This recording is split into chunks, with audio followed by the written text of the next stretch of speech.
En Afrique subsaharienne, par année, il y a 1 300 000 enfants qui ne peuvent pas avoir accès à la chirurgie cardiaque à cœur ouvert.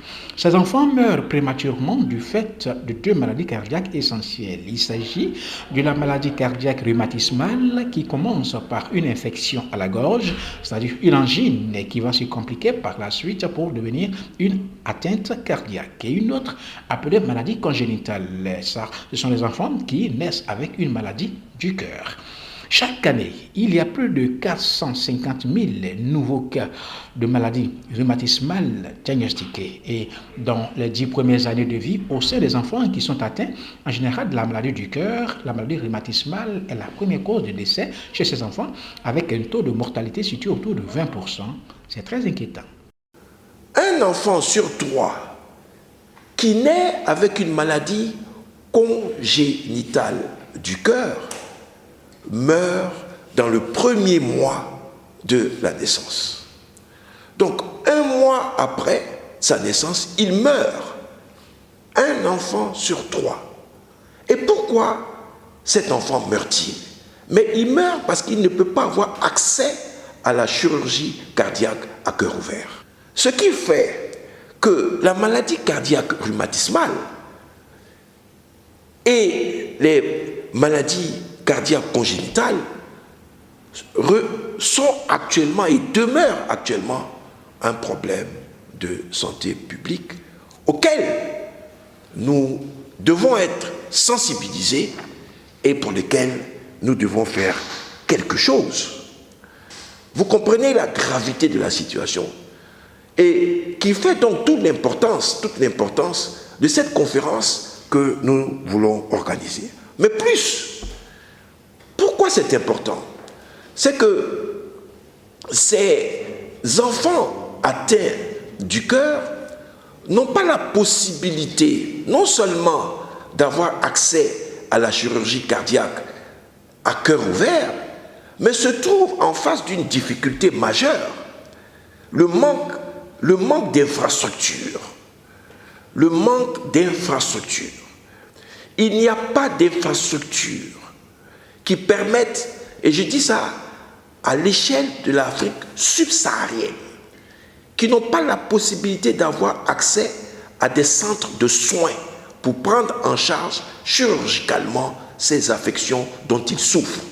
Pour vous donner un exemple, en Afrique subsaharienne, vous avez un centre spécialisé en chirurgie cardiaque à cœur ouvert pour 33 millions de personnes. Alors qu'en Amérique du Nord, vous avez un centre pour 120 000 personnes. Vous voyez, la différence est énorme. Ces maladies ont un impact économique lorsqu'elles ne sont pas prises en charge. Selon le professeur Rangaté, cette absence de prise en charge chirurgicale de ces infections cardiaques chez les enfants entraîne une perte de l'ordre de 4 milliards de dollars américains chaque année dans les pays du Sud-Sahara, ce qui constitue à peu près 2% du PIB. D'où la nécessité de s'attaquer à ces pathologies rhumatismales et congénitales dont souffrent les enfants en Afrique subsaharienne, dont la Côte d'Ivoire. C'est en ce sens que cette conférence qui va se tenir à Abidjan les 17, 18 et 19 février est d'une importance capitale. Elle a pour objectif principal c'est de susciter une mobilisation maximale autour de cette problématique par l'implication du maximum de personnel de la santé en matière de chirurgie cardiaque à cœur ouvert.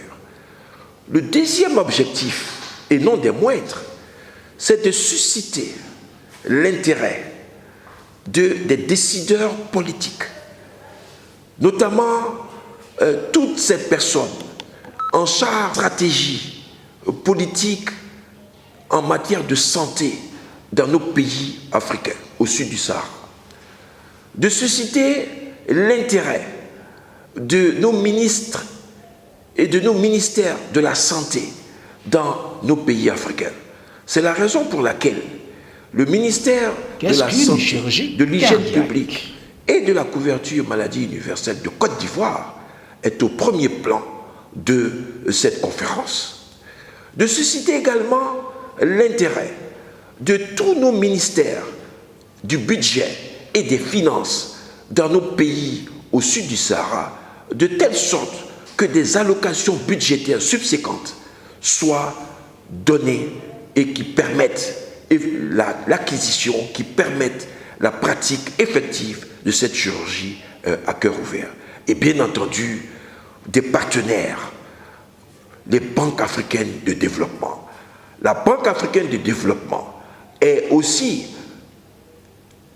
prise en compte dans cette conférence, et c'est à cet effet que la Banque africaine de développement a été effectivement invitée à suivre et à soutenir cette action pour la promotion de la chirurgie cardiaque à cœur ouvert en Afrique de façon générale. Comment va se dérouler cette 7e édition de la conférence internationale de l'Association des chirurgiens thoraciques et cardiovasculaires? Ça sera une conférence à la fois en présentiel et en virtuel, du fait de la pandémie du Covid-19. Donc, il y aura à peu près plus d'une cinquantaine de personnes dans la salle au Radisson, et puis il y aura une diffusion sur les Internet par l'intermédiaire des médias ou de l'audiovisuel Internet qui va permettre à plusieurs centaines de personnes de suivre en simultané cette conférence qui va avoir lieu en présentiel à Abidjan.